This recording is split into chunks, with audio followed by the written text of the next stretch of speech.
¿Alguna vez te has sentido invisible en tu propia relación, como si hablaras, pero tus palabras se perdieran en el aire, como si tu voz fuera solo un murmullo de fondo en la vida de la persona que más amas? Yo sí viví esa sensación durante años, atrapado en un silencio compartido que pesaba más que cualquier discusión. Mi historia con Laura empezó como un cuento de hadas. Éramos jóvenes, llenos de sueños y promesas. Construimos una vida juntos, ladrillo a ladrillo, en una casa. 2 hijos maravillosos, una rutina cómoda y predecible. La amaba, de verdad que sí, pero con el tiempo algo se rampió. O quizás simplemente se desgastó. Las conversaciones profundas que solíamos tener hasta la madrugada se convirtieron en un intercambio logístico sobre facturas y listas del supermercado. ¿Recogiste a los niños? ¿Pagaste el internet? Nuestras vidas corrían en paralelo, pero ya no se cruzaban.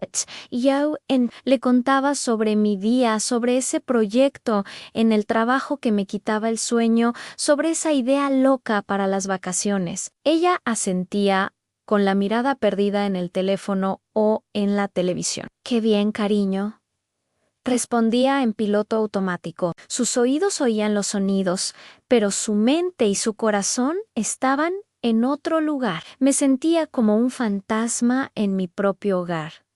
La soledad en compañía es, sin duda, la más dolorosa de todas. Y entonces apareció Sofía. No fue nada planeado, nada buscado. Sofía era una nueva colega en la oficina, asignada a un proyecto conjunto. Era inteligente, aguda y tenía una energía que iluminaba la sala. Al principio, nuestras interacciones eran puramente profesionales. Discutíamos estrategias, revisábamos informes, preparábamos presentaciones, pero en las pausas para el café, en los almuerzos rápidos, empezamos a hablar de otras cosas. Recuerdo la primera vez que ocurrió, estaba frustrado por un problema con un cliente y, sin pensarlo, empecé a desahogarme. Esperaba el típico «ya pasará» o una mirada de indiferencia, pero Sofía dejó su taza, se giró hacia mí y me miró. De verdad, me miró. Sus ojos no se desviaron, no buscó su teléfono, simplemente escuchó. Hizo preguntas que demostraban que no solo estaba oyendo, sino comprendiendo. ¿Y cómo te hizo sentir eso? ¿Qué crees que podrías haber hecho diferente? Fue como si alguien hubiera abierto una ventana en una habitación cerrada durante años. Por primera vez en mucho tiempo, me sentí visto, han escuchado, han validado. Esas conversaciones se hicieron más frecuentes.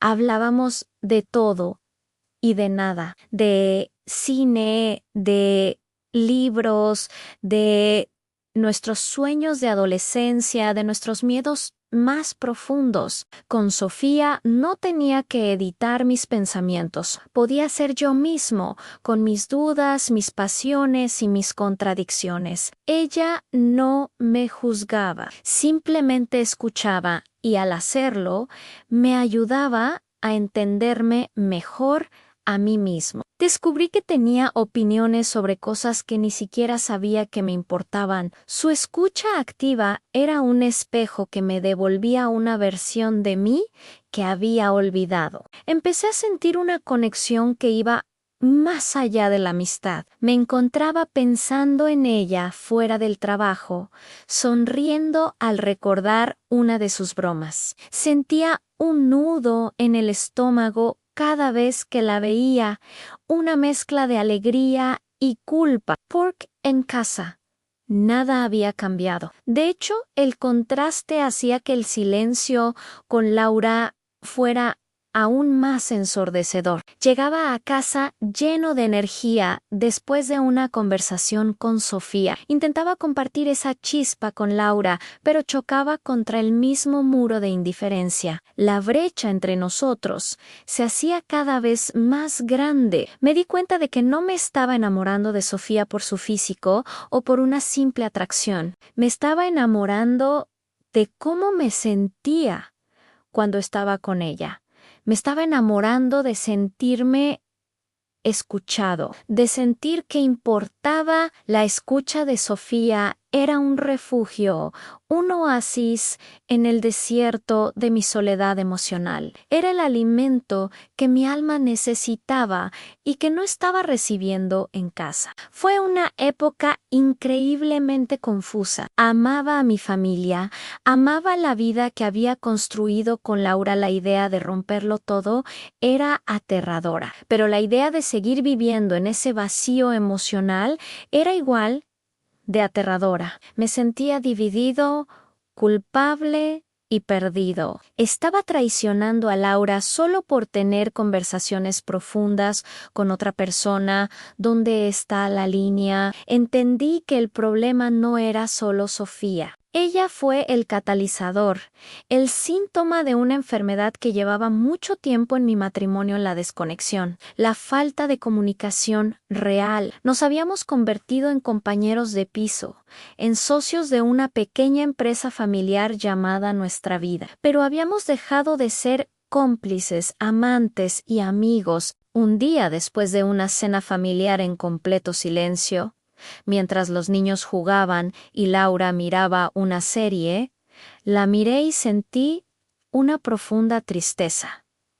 Ya no podía seguir así. Tenía que intentarlo una última vez. Me senté a su lado y, con el corazón en un puño, le dije: Laura, necesito hablar contigo. Puro de verdad. Necesito que me escuches. Esa conversación fue el principio de un camino muy largo y difícil.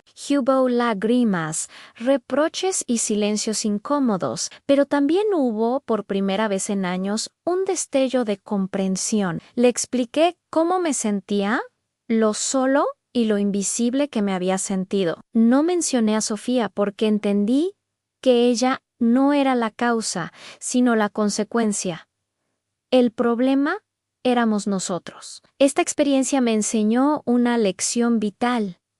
Al ser escuchado es una de las formas más profundas de ser amado. No es solo oír palabras, es prestar atención, validar los sentimientos del otro, mostrar interés genuino por su mundo interior. Es un regalo, un acto de amor que a menudo subestimamos. Cuando dejamos de escucharnos, empezamos a distanciarnos. Y en ese espacio vacío, cualquier cosa puede crecer. No sé qué nos depara el futuro. A Laura y a mí estamos en terapia, intentando reconstruir los puentes que se cayeron, pero he aprendido que el amor no solo se demuestra con grandes gestos, sino en los pequeños detalles del día a día. Y uno de los más importantes es simplemente detenerse, mirar a los ojos a la persona que tienes al lado y decirle: con tus acciones y tu atención te escucho. Estoy aquí, a mí importas. Si te has sentido identificado con esta historia, si alguna vez has sentido ese vacío, déjame un comentario. A veces compartir nuestras experiencias es el primer paso para sentirnos menos solos. Gracias por escucharme. No olvides suscribirte para más reflexiones como esta. Cuídate mucho.